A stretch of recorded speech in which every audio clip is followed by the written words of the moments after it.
um dos livros dos profetas menores.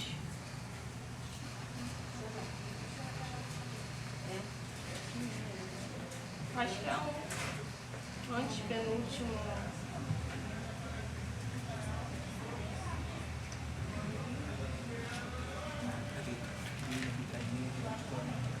Glória a Deus.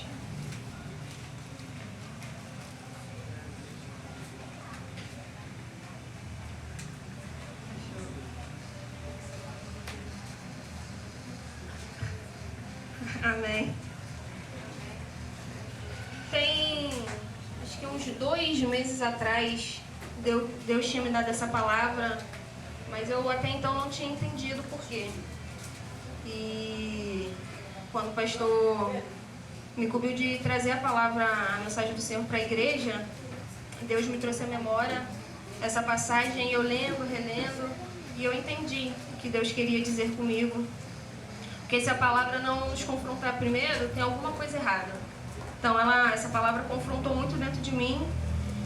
E Deus, durante o estudo, a leitura da palavra, o Espírito Santo palestrando comigo, ele me perguntou, qual é a sua prioridade? Vamos dar início à leitura, que diz, na minha Bíblia vai dizer, chamado para reconstruir o templo. Em 29 de agosto do 2º ano do reinado de Dário, o Senhor transmitiu esta mensagem por meio do profeta Ageu ao governador de Judá, Zorobabel, filho de Saltiel, e ao sumo sacerdote Josué, filho de Jeozadaque. Assim diz o Senhor dos Exércitos: este povo diz, ainda não chegou a hora de reconstruir a casa do Senhor. Então o Senhor enviou esta mensagem por meio do profeta Ageu: por que vocês vivem em casas luxuosas, enquanto minha casa continua em ruínas? Assim diz o Senhor dos Exércitos: vejam o que tem acontecido com vocês. Plantam muito, mas colhem pouco. Comem, mas não se saciam. Bebem, mas ainda têm sede. Vestem-se, mas não se aquecem. Seus salários desaparecem como se vocês os colocassem em bolsos furados. Assim diz o Senhor dos Exércitos: veja o que tem acontecido com vocês. Agora subam as colinas, tragam madeira e reconstruam a minha casa. Então me alegrarei nela e serei honrado, diz o Senhor. Vocês esperavam colheitas fartas, mas elas foram escassas. E quando trouxeram esse pouco para casa, eu o fiz desaparecer com um sopro. Por quê? Porque minha casa continua em ruínas, diz o Senhor dos Exércitos. Enquanto vocês estão ocupados construindo suas casas, e é por causa de vocês que os céus retêm o orvalho e a terra não produz colheitas. Enviei uma seca sobre seus campos e sobre as colinas. Uma seca que fará murchar o trigo, as uvas, as azeitonas e todas as plantações, que fará vocês e seus animais passarem fome e destruirá tudo que vocês trabalharam para conseguir. E no versículo 12, dando continuidade, então Zorobabel, filho de Saltiel, e o sumo sacerdote Josué, filho de Jeozadaque, e todo o remanescente do povo, obedeceram à mensagem do Senhor, seu Deus. E quando ouviram as palavras do profeta Ageu, que o Senhor, seu Deus, tinha enviado, temeu o Senhor. Então Ageu e o mensageiro do Senhor transmitiu ao povo esta mensagem do Senhor: estou com vocês, diz o Senhor.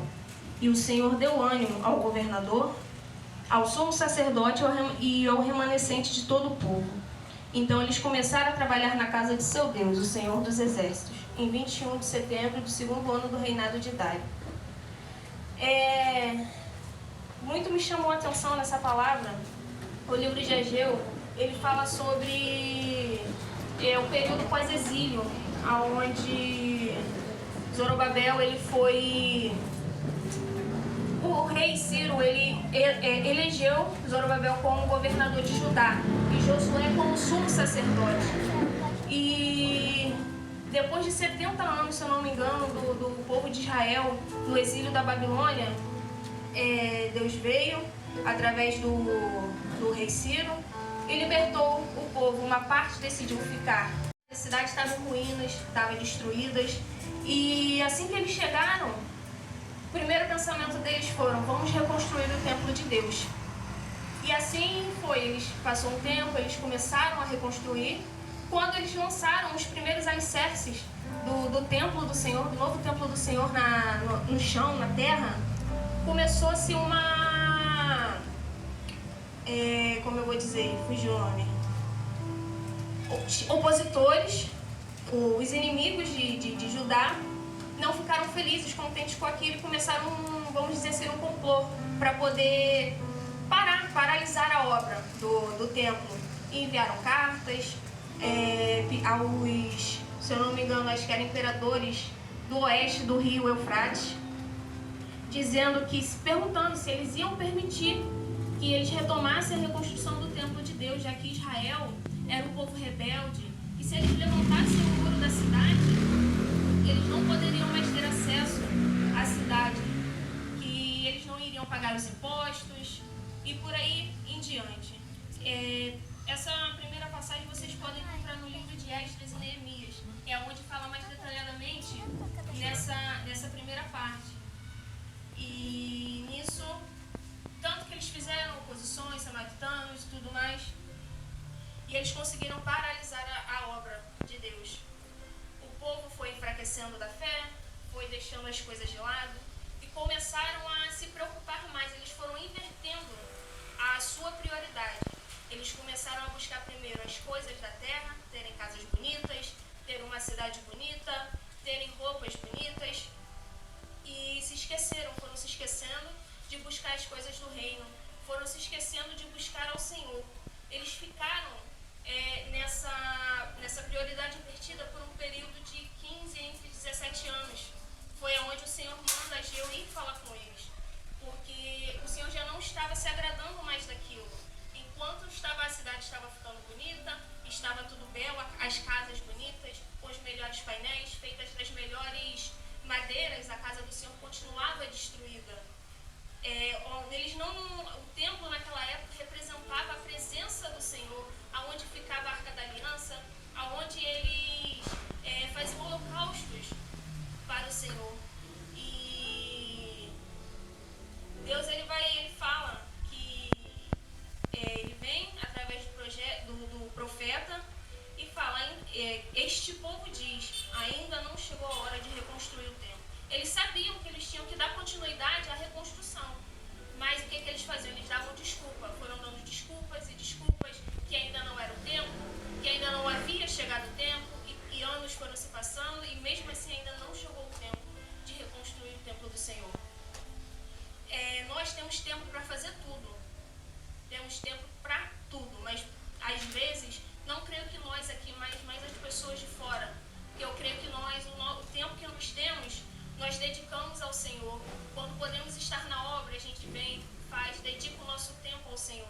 Mas muitas pessoas, quando isso que acontece, Deus vai, liberta, tira do exílio, você está quebrantado, você está destruído, Deus vai te dar ânimo, Deus está contigo, e por muitas das vezes, por uma palavra, por um gesto de alguém que o inimigo levanta para poder te paralisar, você acaba paralisando.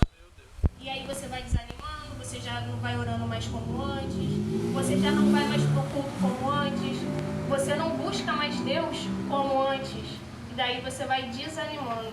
A sua fé vai enfraquecendo, você vai se enfraquecendo, e o inimigo vai prevalecendo naquilo que ele quer. Porque vocês acham que o inimigo está contente quando a gente vem para a igreja?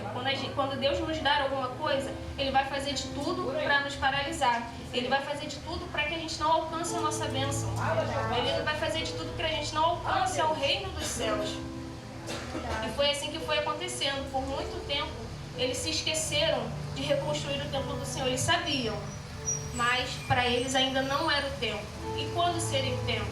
Se Deus não enviasse a mensagem para advertir eles, acho que até hoje ainda não seria o tempo. Então, quando a gente muitas das vezes, a mãe não traz a criança para a igreja porque é muito pequeno, não é o tempo dele ir para a igreja ainda. Aí a gente cresce um pouquinho, mas ainda não é o tempo de eu ir para a igreja, ainda não chegou o tempo de eu me dedicar à obra do Senhor. Ainda não chegou o tempo, e a gente vai crescendo, a gente vai casando, vai tendo filho, mas nunca vamos encontrar o tempo para o Senhor do tempo.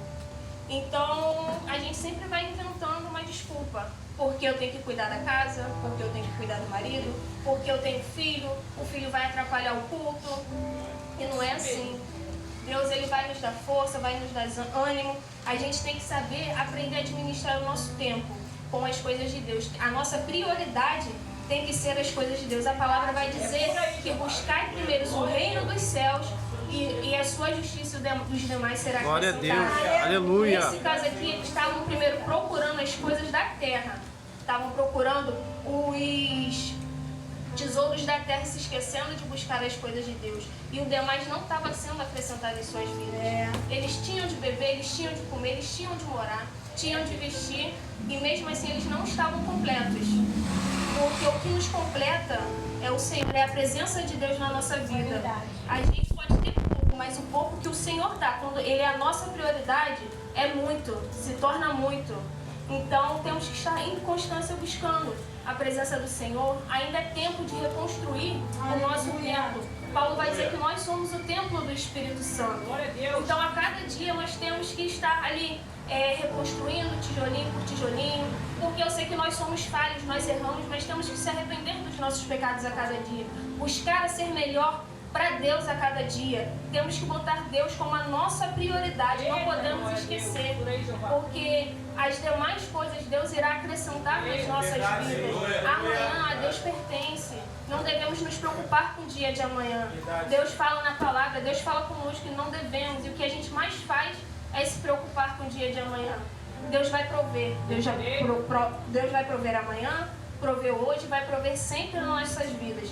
Não podemos esquecer também da nossa vida espiritual. Temos que estar fortalecidos, temos que lançar os nossos alicerces e reconstruir nosso tempo na rocha que é o Senhor. Não podemos construir em areia. A areia tudo leva, o vento leva, a água leva, mas quando a gente está firme na rocha, na presença de Deus, quando a gente constrói o nosso templo em constância, está ali buscando limpar cada vez mais, se limpar e estar em santidade com Deus, pode vir o que vier, a tempestade, palavras. A pessoa pode tramar contra você, mas Deus não vai permitir, você não vai cair, porque Deus vai estar contigo, Deus vai te dar ânimo. O nosso ânimo, a gente tem que ver que o nosso ânimo é Deus que nos dá. A nossa força vem de Deus, porque de nada vai adiantar a gente ter as coisas se Deus não edificar. No Salmo 127, ele vai dizer assim: se o Senhor não edificar a casa, em vão trabalham as que a edificam. E se o Senhor não guardar a cidade, em vão vigia a sentinela. Se Deus não edificar as nossas coisas, de nada vai valer. Não adianta nós edificarmos nada, porque quem edifica é o Senhor. Glória a Deus. Tudo é graças ao Senhor, tudo que nós temos é o Senhor que nos dá. Deus permite que nós tenhamos as coisas, mas Ele quer que a nossa prioridade seja Ele. Hoje a gente não tem para ajudar na construção do templo da igreja, mas a gente pode ajudar de outra maneira. Tem trabalho braçal, a gente ajuda da maneira que a gente pode. Como a pastora fala que a gente não tem para dar oferta hoje, mas a gente está aqui ofertando o nosso tempo na casa de Deus. E muito me chamou a atenção quando Deus ele fala, este povo. Deus, ele aqui claramente você vê que ele está desagradado com o povo. O que o povo fez não está agradando a ele. Porque quando Deus se refere a este povo, ele está fazendo uma separação. Ele está separando, que não é meu povo, como ele costuma dizer com o povo de Israel. Por mais que ele mandasse mensagens duras através dos outros profetas, ele falava, diz para o meu povo. Aqui não, ele diz para este povo. Então aqui porque eles se esqueceram de tudo que eles passaram lá atrás, de tudo que Deus fez por eles. Deus libertou, Deus trouxe de volta para a terra prometida. E o mínimo que eles poderiam ter feito é dar continuidade à obra do Senhor. Mesmo que qualquer um viesse tramar para tentar atrapalhar, a gente tem que continuar fazendo a obra do Senhor, fazendo aquilo que Deus nos incumbiu de fazer, porque Ele vai estar conosco, Deus é conosco. Aqui Deus está garantindo que Ele está com eles, que Ele vai ser com eles. Então, se Deus é por nós, não tem quem vai ser contra nós. Aleluia. Quando a gente entende que a gente tem Deus na nossa vida, que Deus está à frente de tudo, não importa a pessoa que é contra você, que profere palavras contra você, porque o que vai prevalecer é a voz do Senhor, é o que Deus mandou. Entendeu? O que vale? A palavra de quem está falando para você não fazer, será que ela é mais forte do que a palavra de Deus que mandou você ir à frente? De que falou para você que Ele estava com você o tempo todo? Que Ele ia te garantir? Eu acho que não. Acho que a palavra de Deus ela prevalece em nossas vidas. Aleluia. E aqui, no capítulo 7, Deus diz assim: vejam o que tem acontecido com vocês. A reconstrução do templo ela não ficou parada, não foi por falta de material. Porque Ciro, se eu não me engano, acho que foi Ciro, ele mandou que devolvesse tudo o que o rei da Babilônia tinha tomado do templo. Mandou material, mandou dar tudo, até tudo em dobro. Mas mesmo assim eles pararam por conta da oposição dos inimigos de Israel. Eles acabaram se esquecendo e acabaram invertendo a sua prioridade. E Deus, aqui ele mostra, ele exorta o povo, mas ele diz, ao mesmo tempo que ele está exortando, ele está confortando o povo. E o que me chamou a atenção, que eu achei bem interessante, que vai ser muito difícil a gente ler e encontrar, é que quando o profeta leva a mensagem, a palavra vai dizer que todos, não teve um, foram todos, temeram a palavra do Senhor. Na mesma hora, todos se arrependeram daquilo que eles fizeram, de tudo que eles tinham esquecido. E todos temeram. E de imediato eles foram reconstruir o templo de Deus. E o Espírito Santo palestrando comigo, se nós somos o templo do Espírito Santo, ele me trouxe à memória também uma coisa que a pastora disse, eu não sei se foi numa pregação, mas que vai chegar um tempo que a gente não vai poder mais se reunir neste templo. E aí nós vamos ser o templo, não que nós não sejamos o templo, mas aí vamos ser mais ainda. Nós vamos ser a presença de Deus vivo aqui na terra. Então, como é que vai estar o seu templo quando esse momento chegar? Eita, vai estar belo, vai estar limpo, para a presença do Senhor prevalecer cada vez mais, transbordar através de nós. E a palavra ela vai ter que estar guardada no nosso coração, na nossa mente, porque nem isso aqui a gente vai poder usar mais. Então, como é que vai estar o seu templo perante ao Senhor quando esse tempo chegar? A gente vai ter que continuar deixando em ruínas, destruindo, se esquecendo da nossa verdadeira prioridade, que são as coisas do reino. Vamos buscar primeiro as coisas do reino, a sua justiça, porque o demais o Senhor vai prover em nossas vidas. O Senhor vai fazer, porque Ele é conosco. Ele sempre vai ser conosco. Então, igreja, quando esse tempo chegar, vamos estar com um templo belo para o Senhor. Aleluia. Vamos estar com um templo para receber a presença do Senhor. Vamos estar carregando a partir de hoje, cada vez mais, vamos estar nos fortalecendo o nosso espírito. Como foi louvado aqui, o espírito ele tem que prevalecer sobre a carne, não a carne prevalecer sobre o Espírito Santo. Então, essa mensagem que eu trago para a igreja, não vamos deixar que a nossa prioridade seja invertida. Vamos buscar primeiro a Deus. Nas nossas vidas, Deus tem que ser a nossa prioridade. Paulo, na própria palavra, na própria Bíblia, tem exemplos de servos que buscaram que Deus era a sua prioridade. Paulo era um, Davi era outro, o pastor é um também, é um servo de Deus, que ele prioriza as coisas do Senhor. Paulo ele vai dizer que o viver para ele é Cristo e o morrer é lucro. Davi, quando pecou, se arrependeu. Mas Davi orou ao Senhor e falou, tira tudo de mim, mas só não tire a tua presença. Jó também passou pela prova. Todo mundo apontando, acusando Jó e Jó, não, Deus é comigo. Deus me deu, Deus tomou, bendito seja o nome do Senhor. Temos que glorificar ao Senhor nos tempos ruins e nos tempos bons também. Não devemos só glorificar a Deus pelas coisas boas, mas às vezes aquilo que aos nossos olhos é ruim, aos olhos de Deus é livramento. Deus está nos livrando do que realmente é ruim e a gente achava que era bom.